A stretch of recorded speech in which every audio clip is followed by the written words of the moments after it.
இதில் வந்து 200 gram எல்லாட்டிக்கு 1 cup எல்லாட்டிக்கு சுண்டு கணக்குன்னு சொன்னால் ஒரு சுண்டு உளுந்து இருக்குது. இந்த உளுந்தை எடுத்து நான் தண்ணியில் வந்து நனைய வச்சேன் நான். ஆனால் நிறைய தண்ணி விடாதீங்கோ. இதுக்கு நான் ஒரு சுண்டுக்குன்னு சொன்னால் நான் அதே சுண்டால் வந்து 1.5 கப் தண்ணி விட்டு தான் இதை ஊற வச்சேன்னா 4 மணித்தியாலம். ஸோ இப்போ இது வந்து 4 மணித்தியாலம் ஆயிடுச்சுது. இப்போ இதை நல்லா கழுவி வடிச்சிருக்கிறேன். இப்போ இதை வந்து நாங்கள் அரைப்போம். இந்த உளுந்தை வந்து கிரைண்டரில் போட்டு இதை அரைக்கணும்.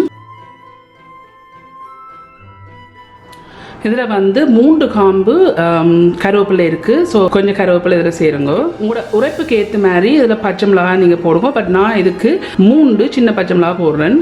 இதில் இஞ்சி இருக்குது, 4 கிராம் இஞ்சியும் இதில் போடுங்க. இதில் உப்பு இருக்குது, உங்களுக்கு தேவையான அளவு உப்பு சேருங்க.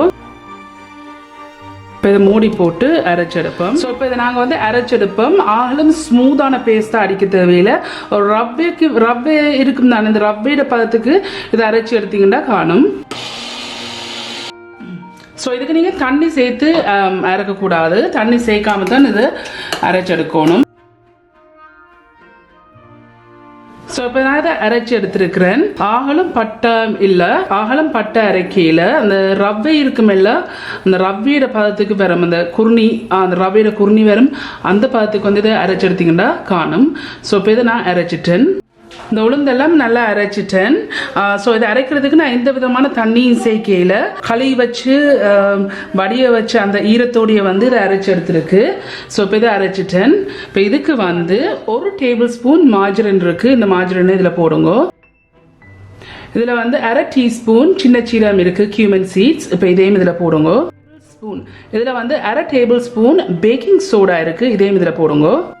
இதில் வந்து ஒரு மீடியம் வெங்காயத்துலேருந்து பாதி வெங்காயம் எடுத்து இப்படி சின்ன சின்ன வெட்டி வச்சுருக்கிறேன். இப்போ இதையும் இதில் போடுங்க. இதில் வந்து 1 tablespoon all purpose flour maida அம்மா இருக்குது, இதையும் இதில் போடுங்க. போட்டு நல்லா மிக்ஸ் பண்ணி விடுங்க. ஸோ இப்படி ஒரு விதத்தில் வந்து சிங்களாக்கள் வந்து இந்த வடை செய்வாங்க. இப்போ இதை நான் நல்லா மிக்ஸ் பண்ணிடுறேன். இப்போ இதை வந்து மூடி போட்டு ஃப்ரிட்ஜுக்கு வந்து ஒரு 40 நிமிஷம் வந்து ஃப்ரிட்ஜுக்கு வைக்க போகிறேன். வச்சுட்டு தான் இதை பொரிக்கணும். இந்த அடுப்பை வந்து மீடியம் ஹீட்டில் வச்சு இதில் எண்ணெய் வச்சுருக்கிறேன். இந்த வடை மிக்ஸ் வந்து இப்போ 40 நிமிஷமாக ஃப்ரிட்ஜுக்கு இருந்தது. இப்போ இது 40 மினிட்ஸ் ஆகிட்டுது. கையை வந்து ஜஸ்ட் லைட்லியாக கழுவி இருக்கிறேன். கொஞ்சம் தன்மை இருந்தால் தான் இது வந்து ஒட்டாது கையில் பெருசாக. இந்த மா எடுத்து ஸோ அப்படி ஒரு ரவுண்டாக பிடிச்சிட்டு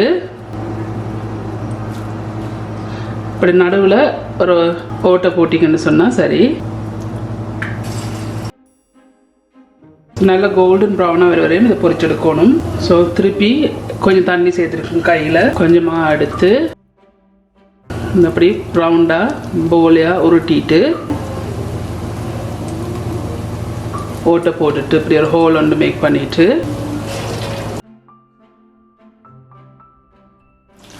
இப்படி கோல்டன் ப்ரௌனாக வந்திருக்கு. இதை இறக்கி எடுங்க.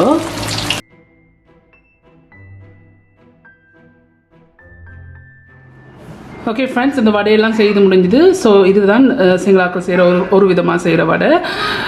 நல்ல கிறிஸ்பியாக க்ரன்ச்சியாக வந்திருக்குது.